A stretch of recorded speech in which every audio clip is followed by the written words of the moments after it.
Hello বন্ধুরা, দেখে নিন আজকে আমি বানালাম চাপিলা মাছের ভাপা। এই দেখুন বড় বড় চাপিলা মাছগুলো কেটে ধুয়ে পরিষ্কার করে নিয়েছি।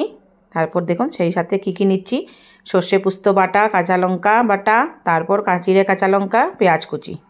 আপনারা চাইলে পেঁয়াজ দিতেও পারেন, নাও দিতে পারেন, আপনাদের খুশি মতো। তারপর সব মশলাগুলো একসাথে ঢেলে দিচ্ছি। দেখুন ঢেলে দিয়ে একই বাটির মধ্যে নিয়ে সব ঢেলে দিয়ে তারপর এখানে নুন দিয়ে দিলাম। নুনের সাথে দিয়ে দিচ্ছি হলুদ, সামান্য হলুদ দেব, বেশি এবার দেব না, সামান্য হলুদ দিয়ে দিলাম। তারপর সামান্য লঙ্কা গুঁড়ো দেব শুধুমাত্র কালারের জন্য। তারপর কাঁচা সর্ষের তেল দিয়ে দেব, মাস্টার্ড অয়েল দিয়ে ভালো করে একসাথে মেখে নেব। ভালো করে মেখে নিলাম দেখুন বন্ধুরা। তারপর কড়াই চাপিয়ে দিলাম, গ্যাস অন করে নেব। কড়াই চাপিয়ে দিয়ে কড়াই গরম হয়ে গেল, কড়াইয়ের মধ্যে সর্ষের তেল দিয়ে, এই রান্নাটা সম্পূর্ণটা সর্ষের তেলেই করতে হবে, তাহলে সর্ষের তেলে ঝাঁঝটা আসবে, ভাপাটাও স্বাদ হবে খেতে।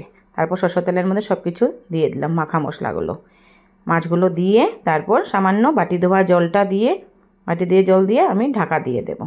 তা হয় না বাবা ভাপা, তাকেই তো বলে ভাপা, মানে ভাপা ভাপা অবস্থায়, ঠিক আছে। তারপর ঢেকে দেব, ঢাকনা দিয়ে দিলাম। ঢাকনা দেওয়ার পর বন্ধুরা দেখুন সামান্য সিদ্ধ 2-3 মিনিট পর ঢাকনাটা তুলে দেখলাম হয়ে গেছে। নাড়াচাড়া বেশি করব না, না হয় মাছগুলো ভেঙে যাবে।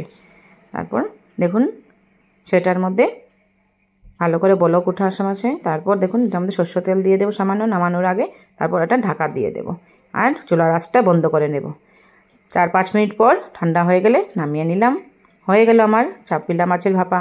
আপনার যদি ভালো লাগে like, comment, share please. Bye bye বন্ধুরা।